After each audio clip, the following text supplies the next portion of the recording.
अमेरिकी हवाई agency NASA ने हाल ही में चांद की तरफ अपना एक मिशन भेजा है। इस मिशन आर्टेमिस 1 को जिस रॉकेट की मदद से जमीन से लॉन्च किया गया है, उस रॉकेट को स्पेस लॉन्च सिस्टम का नाम दिया गया है। यह स्पेस लॉन्च सिस्टम इस वक्त इस दुनिया का सबसे बड़ा रॉकेट है। ये रॉकेट किस तरह से बनाया गया है, ये कितना बड़ा है और ये किस तरह से काम करता है, इन सवालात के जवाब इसी वीडियो में हम समझेंगे। मैं हूं शान अहमद और आपको देसी फिजिक्स पे खुशामदीद। स्पेस लॉन्च सिस्टम को समझने से पहले हम ये समझते हैं कि एक रॉकेट किस तरह से काम करता है, ये किस असूल पे काम करता है। ये रॉकेट्स वो मशीनें हैं जो चीज़ों को या सैटेलाइट्स वगैरह को ज़मीन से उठाकर खला की तरफ ले जाते हैं। उन रॉकेट्स में ज़मीन से ऊपर उठने के लिए और फिजा में या खला में प्रोपल्जन के लिए यानी आगे बढ़ने के लिए जो प्रिंसिपल इस्तेमाल किया जाता है वो ये है कि इनके रियर साइड से, बैक साइड से इंतहाई तेज रफ्तार से जलती हुई गैसेस बाहर निकाली जाती हैं। अब जब ये जलती हुई गैसेस इस रॉकेट की पिछली साइड से इंतहाई तेज रफ्तारी से बाहर निकलती हैं, तो इनका अपना एक मोमेंटम होता है। क्योंकि गैसेस का मास है तो उनका एक मोमेंटम है। तो न्यूटन का सेकंड लॉ ऑफ मोशन उसकी एक रीडिफाइंड फॉर्म है जिसको Newton second law in terms of momentum कहते हैं। ये Newton second law in terms of momentum हमें ये बताता है कि किसी भी चीज के मोमेंटम में चेंज आने से फोर्स अप्लाई होती है और उस फोर्स की मिकदार जो है वो चेंज इन मोमेंटम की इक्वल आएगी। यानी रॉकेट की बैक साइड से हम नीचे की तरफ अगर मोमेंटम इंसर्ट कर रहे हैं, मोमेंटम लगा रहे हैं, तो उसकी वजह से नीचे की तरफ वो गैसेस फोर्स लगाएंगी। तो न्यूटन के ही तीसरे कानून जिसके मुताबिक एक्शन और रिएक्शन एक दूसरे के इक्वल लेकिन मुखालिफ सीमत में होते हैं, उसके मुताबिक रॉकेट के ऊपर भी क्या होगा, एक फोर्स लगेगी लेकिन उस फोर्स की डायरेक्शन, उस रिएक्शन की फोर्स की डायरेक्शन जो है वो अपवर्ड होगी, जमीन से ऊपर की तरफ होगी। और जिस फोर्स को आमतौर पर थ्रस्ट का नाम दिया जाता है। और इस थ्रस्ट के नतीजे में वो रॉकेट क्या करेगा, वो जमीन से ऊपरी साइड पे या जिस साइड पे वो गैसेस निकल रही हैं उनकी मुखालिफ सिमत में मूव करने लगेगा। और जब तक ये गैसेस रॉकेट की निचली साइड से तेज रफ्तारी से निकलती रहेंगी, तब तक उस रॉकेट के ऊपर फोर्स लगती रहेगी और वो रॉकेट जो है उसकी स्पीड बढ़ती रहेगी, यानी वो एक्सेलरेट करता रहेगा, तेजी से मूव करता रहेगा। अब अगर हमने इस तरह के किसी रॉकेट को जमीन से उठाकर खला तक यानी जमीन से ऊपर तकरीबन 100 किलोमीटर तक या 50 किलोमीटर तक या किसी भी फासले तक लेके जाना है, तो जरूरी है कि जमीन की सरफेस से ये रॉकेट क्या करे, अपनी बैक साइड से तेज रफ्तार गैसेस खारिज करना शुरू करे और जिस मुकाम तक, जिस बुलंदी तक हम उस रॉकेट को लेके जाना चाहते हैं, वहां तक वो रॉकेट मुसलसल अपनी बैक साइड से गैसेस तेज रफ्तारी से बाहर निकालता रहे। इसका मतलब है हमें रॉकेट को ऊपर लेके जाने के लिए उसके अंदर कोई ऐसा फ्यूल भरना पड़ेगा जिसको जलाने से बहुत ज्यादा मिकदार में गैसेस प्रोड्यूस हो और उन गैसेस को हम किसी जेट की फॉर्म में, तेज रफ्तार जेट की फॉर्म में उस रॉकेट की बैक साइड से बाहर निकालें। और इसी वजह से रॉकेट्स का ज्यादातर वजन या वेट जो है वो उनके फ्यूल की फॉर्म में ही होता है और वो अपने फ्यूल के वजन के मुकाबले में बहुत कम वजन की चीजें जो है उनको खुला में पहुंचाते हैं, क्योंकि उन रॉकेट्स ने खुद अपने वजन को भी साथ ही कैरी करना होता है। अब जब हम अपने स्पेस लॉन्च सिस्टम की तरफ देखते हैं तो इस रॉकेट ने ओरायन स्पेसक्राफ्ट को और यूरोपियन सर्विस मॉड्यूल को, दोनों के कंबाइंड वेट को जमीन से उठाकर चांद तक पहुंचाना है। इसका मतलब हमें बहुत ही ज्यादा पावरफुल टाइप का रॉकेट चाहिए और इसीलिए नासा ने स्पेस लॉन्च सिस्टम को डिजाइन किया है, जो कि इस वक्त दुनिया का सबसे पावरफुल ताकतवर रॉकेट है। ये अपोलो मिशन के लिए इस्तेमाल किए जाने वाले रॉकेट सैटर्न वी के मुकाबले में भी 15% ज्यादा ताकतवर है। इस रॉकेट के साइज की तरफ आए तो इसकी हाइट किसी 23 मंजिला बिल्डिंग के बराबर है, जो कि 98 मीटर या 222 फीट बनती है। इसके अलावा इस रॉकेट का डायमीटर भी 27 फीट है और इस रॉकेट के अंदर 7,30,000 गैलन फ्यूल भरा जा सकता है। इतने बड़े साइज और इतनी बड़ी मिकदार में फ्यूल होने की वजह से इस रॉकेट का टोटल वेट जो है वो 5.75 मिलियन पाउंड्स के बराबर हो जाता है।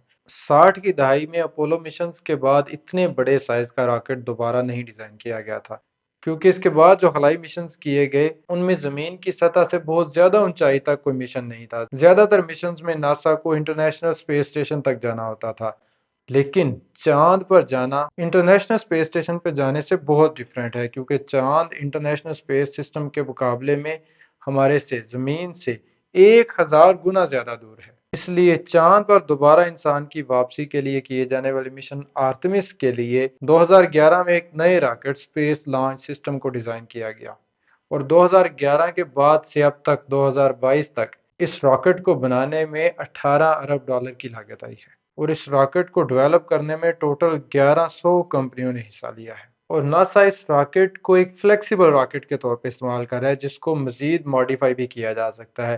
और फिलहाल इसका जो वर्जन काबिल इस्तेमाल हालत में आया है उसको SLS ब्लॉक 1 कहा गया है। स्पेस लॉन्च सिस्टम का ये वर्जन अपनी लॉन्च के वक्त 8.8 मिलियन पाउंड थ्रस्ट पैदा कर सकता है। इस रॉकेट का डिजाइन भी सैटर्न वी रॉकेट की ही तर्ज पर रखा गया है।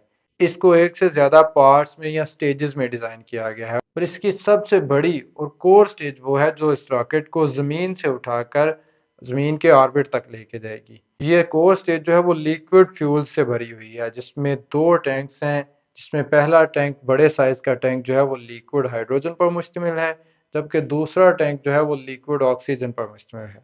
और इस फ्यूल को बर्न करने के लिए इस रॉकेट के रियर साइड पे निचली साइड पे 4 रॉकेट इंजन RS-25 नस्ब किए गए हैं। ये RS-25 इंजन जो हैं वो नासा के टेस्टेड इंजन है, यानी इनको नासा इससे पहले स्पेस शटल में भी इस्तेमाल कर चुका है। लेकिन space launch system in rockets को इस्तेमाल करने के लिए मॉडिफाई भी किया गया, इनमें बहुत सी तब्दीलियां की गई हैं क्योंकि स्पेस लॉन्च सिस्टम जो है वो स्पेस शटल के मुकाबले में बहुत बड़ा रॉकेट है और इसके लॉन्च के दौरान इसके डिफरेंट पार्ट्स के ऊपर जो प्रेशर आएगा, वाइब्रेशंस का प्रेशर आएगा, वो स्पेस शटल के मुकाबले में कहीं ज्यादा हो, इसलिए इन इंजन की परफॉर्मेंस क्वालिटी को इनहेंस किया गया है। ये RS-25 इंजन जो है वो लिक्विड हाइड्रोजन को बर्न करते हैं with the help of oxygen. Oxygen जो है वो ऑक्सीडाइजर के तौर पे काम करती है और इन इंजन में इन दोनों गैसेस को मिलाकर इग्निशन के जरिए बड़ी तेज रफ्तारी से जलाया जाता है जिसके नतीजे में बहुत ज्यादा मिकदार में गैसेस प्रोड्यूस होती हैं और इन गैसेस को इस इंजन की नोजल से तेज रफ्तारी से निकाला जाता है। और इस तरह के टोटल 4 इंजन इस कोर स्टेज की रियर साइड पे मौजूद हैं। इसके अलावा जमीन से लॉन्चिंग के दौरान इस कोर स्टेज को हेल्प करने के लिए 2 सॉलिड बूस्टर भी इस्तेमाल किए गए हैं। सॉलिड बूस्टर्स भी छोटे रॉकेट हैं जिनमें सॉलिड फ्यूल इस्तेमाल होता है और वो सॉलिड फ्यूल की मदद से इंतहाई तेज रफ्तारी से बर्न ऑफ करते हैं, ब्लास्ट ऑफ करते हैं, जिसकी वजह से ये रॉकेट की इनिशियल स्टेज में जब वो जमीन से भी उठ रहा होता है तो ये रॉकेट की कोर स्टेज को हेल्प आउट करते हैं। इस स्पेस लॉन्च सिस्टम के केस में ये दोनों सॉलिड बूस्टर्स जो हैं वो लॉन्च के दौरान पहले 2 मिनट्स जबकि रॉकेट को जमीन से उठाया जाना है जो कि लॉन्च का सबसे मुश्किल पार्ट होता है, जिसके दौरान इस रॉकेट की बॉडी पर सबसे ज्यादा प्रेशर होता है, उसके दौरान टोटल थ्रस्ट का 75% जो है वो इन सॉलिड बूस्टर से आ रहा होगा। यानी पहले 2 मिनट्स के अंदर ये सॉलिड बूस्टर्स जो हैं वो इस रॉकेट को जमीन से उठाकर स्पीड पकड़ने में मदद देते हैं। उसके बाद ये अपना काम खत्म करके रॉकेट की बॉडी से अलहदा हो जाते हैं। अब रॉकेट की कोर के अंदर हाइड्रोजन और ऑक्सीजन किस तरह से रखी जाती है इसको समझते हैं। आम हालात में आप जानते हैं कि हाइड्रोजन और ऑक्सीजन जो है वो इंतहाई लो डेंसिटी की हामिल है, उनकी डेंसिटी बहुत ज्यादा है और अगर हमने रॉकेट को बहुत ज्यादा मिकदार में हाइड्रोजन और ऑक्सीजन प्रोवाइड करनी है तो किसी तरह से हमें उनकी डेंसिटी बढ़ाकर थोड़ी जगह पे बहुत ज्यादा गैसेज इकट्ठी करनी होंगी। इस मकसद के लिए इन दोनों गैसेज पे बहुत ज्यादा हाई प्रेशर अप्लाई करके इनको ठंडा लो टेम्परेचर पे ले जाया जाता है जहाँ ये लिक्विड फॉर्म में आ जाती हैं, जहाँ पे इनकी डेंसिटी बहुत ज्यादा हो जाती है, यानी ये थोड़ी जगह पे बहुत ज्यादा इकट्ठी की जा सकती हैं। इसके बाद इनको लिक्विड फॉर्म में कोर स्टेज के टैंक्स के अंदर भर दिया जाता है। लेकिन इस लिक्विड फॉर्म में आने का एक मसला है कि इस फॉर्म में इन गैसेस का टेम्परेचर इंतहाई कम हो जाता है, ये -250 या -260 डिग्री सेल्सियस हो सकता है और अगर हम इन गैसेस को इसी लिक्विड फॉर्म में सस्टेन रखना चाहते हैं, उनको उसी हालत में कायम रखना चाहते हैं तो जरूरी है कि इनका ये लो टेम्परेचर बरकरार रहे। लेकिन रॉकेट की लॉन्च के बाद ये रॉकेट जब हवा के साथ रगड़ खाएगा तो इंतहाई तेज रफ्तारी से इन गैस के टैंक्स का टेम्परेचर बढ़ने लगेगा और ये गैस के टैंक्स अचानक ज्यादा टेम्परेचर होने की वजह से ब्लास्ट ऑफ कर सकते हैं जिससे रॉकेट जो है वो फेलियर का शिकार हो जाएगा। इन हालात से बचने के लिए कोर स्टेज की बॉडी जो है वो फोम से बनाई जाती है। ये 2-3 सेंटीमीटर फोम की थिक लेयर है जिसको नासा ने डेवलप किया है। ये इंतहाई मजबूत और हल्की किस्म की फोम है और आपको याद होगा कि आर्टेमिस 1 की लॉन्च के दौरान 2 दफा ये मिशन जो है वो डिले हो गया, उनमें एक दफा इसी फोम के अंदर कोई लीकेज वगैरह आ गई थी जिसकी वजह से ये मिशन जो है वो ताहीर का शिकार हो गया था। स्पेस लॉन्च सिस्टम की लॉन्च के बाद जब ये रॉकेट अपने साथ मौजूद स्पेस क्राफ्ट को जमीन के ऑर्बिट में यानी जमीन से तकरीबन 30 किलोमीटर ऊपर ले जा चुका होगा तो उस वक्त रॉकेट के स्कोर स्टेज का काम खत्म हो जाएगा और ये रॉकेट से अलहदा हो जाएगी। इसके बाद रॉकेट की दूसरी स्टेज जिसको सेकंड स्टेज का नाम दिया गया है उसका काम शुरू हो जाएगा। इस स्टेज के अंदर भी लिक्विड हाइड्रोजन और लिक्विड ऑक्सीजन काम कर रही हैं और इसके साथ एक रॉकेट इंजन RL-10 रखा गया है। अब रॉकेट की ये सेकंड स्टेज इस ओरायन स्पेसक्राफ्ट को ज़मीन के गिर्द ऑर्बिट करने के दौरान असिस्ट करेगी और साथ इस इंजन से पैदा होने वाली थ्रस्ट के ज़रिए ये उस रॉकेट के ऑर्बिट की हाइट जो है वो ज़्यादा करती जाएगी, यानी स्पेसक्राफ्ट का ऑर्बिट ज़मीन के गिर्द जो है वो बुलंद होता जाएगा और ये उसके ऑर्बिट को 100 किलोमीटर तक पहुंचा देगी। और ये ज़मीन से ऊपर 100 किलोमीटर वो नुक्ता समझा जाता है जहां से आगे डीप स्पेस का आगाज हो रहा है। इस सेकंड स्टेज के इस काम के बाद रॉकेट की अपर स्टेज और फाइनल स्टेज का काम शुरू हो जाता है। इस अपर स्टेज के साथ भी एक रॉकेट इंजन RL-10C3 कनेक्ट किया गया है और रॉकेट की अपर स्टेज और इसका इंजन स्पेसक्राफ्ट को जमीन के मदार से वो फाइनल धक्का या फाइनल पुश देंगे जिससे ये स्पेसक्राफ्ट इस जमीन के मदार को छोड़कर चांद की तरफ अपना सफर शुरू कर देगी। इस तरह से स्पेस लॉन्च सिस्टम की 3 स्टेजेस मिलकर हमारे ओरायन स्पेसक्राफ्ट को चांद की तरफ धक्का देंगी, चांद के मदार तक पहुंचाने का इंतजाम करेंगी। और स्पेस लॉन्च सिस्टम का ये ब्लॉक 1 वर्जन जो फिलहाल आर्टेमिस 1 की लॉन्च के लिए इस्तेमाल किया गया है, ये 27 टन के पेलोड को, 27 टन के स्पेसक्राफ्ट को या उसमें मौजूद इंसानों को या दूसरे सामान को चांद तक पहुंचाने की सलाहियत रखता है।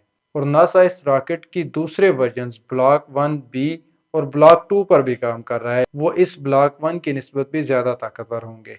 और इस स्पेस लॉन्च सिस्टम का सबसे ज्यादा ताकतवर वर्जन यानी space launch system block 2 46 ton तक पेलोड को चांद तक और चांद से भी आगे मार्स तक पहुंचाने के काबिल होगा। आप जानते होंगे कि चांद पर इंसान की वापसी का ये मिशन आर्टेमिस जो है वो 3 स्टेप्स में मुकम्मल होगा। अभी इसका फिलहाल फर्स्ट स्टेप आर्टेमिस 1 लॉन्च किया गया है और इस मिशन आर्टेमिस के तीनों पार्ट्स जो हैं वो इस ब्लॉक 1 वर्जन के साथ ही कंप्लीट किए जाएंगे। लेकिन ये आर्टेमिस मिशन जो है वो चांद पर इंसान की मुस्तकिल रहाइश की प्लानिंग कर रहा है। उसके लिए नासा को बड़ी मिकदार में इंफ्रास्ट्रक्चर भी चांद तक पहुंचाना होगा और उन मकासद के लिए बाद में ब्लॉक 2 को भी इस्तेमाल किया जाएगा।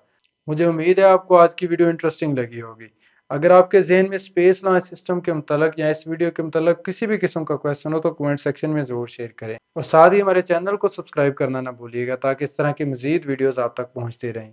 मुझे इजाज़त दीजिए। अल्लाह हाफिज़।